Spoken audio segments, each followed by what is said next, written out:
Welcome back to another episode of ROC Boys Football. Continuing with our 2022 season previews as we're talking about the Washington State Cougars. Before we get into talking some ball, I just want to thank you guys for all the support you guys are showing the channel. Over 960 subscribers at this point. Absolutely awesome that all of you guys like talking ball with us. And if you guys do like the content, consider subscribing to the channel. So I'm going to kick it off to you. You've been watching this Washington State team. You were a fan of them. We won some money off them last year in the Apple Cup. How do you think about this Washington State team heading into the 2022 season? Well, I'd like to start off by saying I am a massive fan of Jake Dickert, and I wouldn't be surprised if he's coaching at a big school in maybe 5 to 10 years, because the job he was able to do last year, frankly, in really difficult circumstances with the parting of Rolovich, that's really hard to deal with. Mid-season leaving, you having your coach leave who just came in and the program was excited about, and I think he did a good job managing that whole situation. And that Washington State team arguably got a little better down the stretch once Jake Dickert got it going. So I think as a State fan, you got to be happy that you lucked your way into a kind of guy like Jake Dickert, who I think is going to do a really good job for a while there. Yeah, and it's really hard not to talk about the transfer Cameron Ward coming in from Incarnate Wood, an FCS school coming in. In my opinion, watching this kid, it's really hard to find full game highlights on Incarnate Wood in the FCS. But watching his highlights, I couldn't think of a better quarterback to come into this air raid system that Washington State likes to run than Cameron Ward. And I like it for a couple of reasons. I like it for one, he has the arm to throw it all around the field, and that's what Washington State likes to do. Jaden DeLore, he was a good quarterback, a very talented arm, a little inconsistent with his accuracy, but he was a dang good quarterback. The reason he fits so well with that offense is because he has the arm talent to throw it all around the field. Washington State, like Tennessee team, they like to use every inch of blade of grass that is on the field, and I think Cameron Ward's really a guy who can take advantage of that. Yeah, and that's a team that they're losing a lot of guys in pretty much at every spot. Yes. So they're going to need Cameron Ward because that wide receiver room, they're getting back Stribling, Ollie, and Lincoln Victor as contributors from last year. But the two guys who are leading the charge were number 8 and number 1, and those guys are gone. So, he's going to need step in it, and he's going to need to be really good for this team to kind of be what they were last year because they are losing a lot. Yeah, the one thing I'd mention about Cameron Ward is it is awfully difficult to think about how a guy from going from an FCS school, he's taken a couple leaps up. I mean, this isn't like an FCS going to like a non-Power 5 group of 5 team. It is from the FCS all the way to Pac-12 Power 5 football. And the DBs are faster. The windows are smaller. There's not as much room on the field. And so projecting him and how he's going to be doing his first season there at Washington State is difficult. But as a Washington State Cougar fan, you know you have one of the more talented quarterbacks in all of the FBS. I mean, you don't need to watch his highlights long from Incarnate Wood to notice that this guy has it. And you know that because every team in the country wanted. It's not like he had his pick of big schools who wanted him. One of the highest transfers according to 24/7 Sports. I want to take a look at the wide receiver room because you mentioned losing a guy like Trayvon Harris, Kelvin Jackson, two guys that the offense was really centered around. What they both had over 800 yards, both of them. Replacing those two pass catchers is going to be a big deal, and I'm looking to Deshaun Stribling, a guy who is a true freshman from Hawaii. I don't even think he was ranked in the top 800 according to 24/7 Sports. Comes in as a true freshman, and it looked like he was the third best receiver on that team. It was third in the team in receiving yards at 471. I'm looking for him to take a big step up. That's normally when you see the step is from that true freshman year to that second year player. I'm looking for him to kind of be that alpha in the wide receiver room. And then you have a few role players on the outside as well that can help it out. But Stribling is a guy. I think the key is I think Ollie and Stribling can be solid boundary receivers. I think the big key is can they replace the slot production because those two, especially Jackson, really did a good job creating plays on quick slants and other like those kind of bread and butter of what that spread offense is and getting the ball out. And those two are the playmakers. So I think a guy like Lincoln Victor is going to have to really play much better this year and take the step, because they're going to need to replace that slot presence that really both of those guys they're losing were pretty effective at. So I want to talk about the X factor, and that's Robert Farrell, Cameron Ward's running mate at Incarnate Wood. He's a guy to keep your eye on. When I watched him, it was a little less. He doesn't quite have the juice that a guy like Cameron Ward has, but he has the chemistry that Cameron Ward has, and we've seen that over and over again. The chemistry between the quarterback, wide receiver is vital, and I'm kind of excited to see what Robert Farrell can do also making that jump from the FCS all the way to the Power 5 conferences, see if he can make an impact on that team. The running back position, you losing your guy Max Borghi, who always seemed like he was always on the verge of putting together a Heisman Trophy season and just never really stayed healthy, never really found the stats to back it up. But he is a talented guy that they're going to lose. He played really well last year, so they are certainly going to miss him. And then you're going to look to Nikai Watson. He's going to be the RB1 pretty clearly, the Wisconsin transfer. He's a guy that looked really good at Wisconsin his freshman year. Kind of like, I think a lot of people had what Braylon Allen was bringing last year. I think that's what they thought Watson was going to bring. Didn't really pan out, but now he's coming into his fourth year of college ball. You look for him to really take that step and really be that bell cow in the offense. Yeah, and of course I don't think they're going to rely on him to run the ball a ton. That's not a shot at him as much as I just don't think the offensive line's going to be built to do that.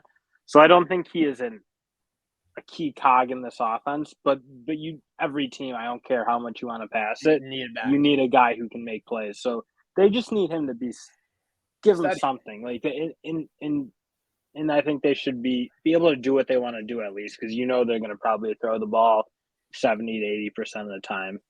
Yeah, and then look into the offensive line. We went over the whole offense, and you're losing a few pass catchers, but you feel pretty good about the young guys coming through the pipeline. Obviously, you're very excited about Cameron Ward. Offensive line is probably the biggest concern that you have. Losing a guy like Abe Lucas, you lose two other more starters, only returning 2 starters from last year. Obviously, in an air raid offense, you got to be able to protect the quarterback. Looking for guys to step up. But what I want to mention here is Cameron Ward, he doesn't love to run the ball. Like he's not a run-first quarterback, but he can throw on the run. He can get out of the pocket and create some plays with his legs. I think that's going to be a key for him in this offense, because this offensive line does have a lot of questions. It's just not going to be built to pass protect for long periods of time in the pocket. So I think Jaden DeLora had to do a lot of work scrambling. Yep. So they might need to just design the offense a little more to sprint out and do some, because again, I just don't see how this offensive line stands up losing all they lost on a unit that wasn't exactly great last year. Yeah, and getting the ball out quick, that's going to be a key.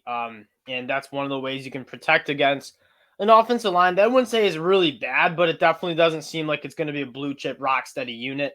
Taking a look at their defense, actually pretty excited about who they're bringing back on defense. You know that the first thing we like to do when we're evaluating defense, I'm going to get my notes on their team out, is looking at the defensive line and looking at guys who can create havoc, create pressures. Dill, I see you laughing. Yeah, I took a little note so I was watching the game. It's ridiculous. Keeping my thoughts in line.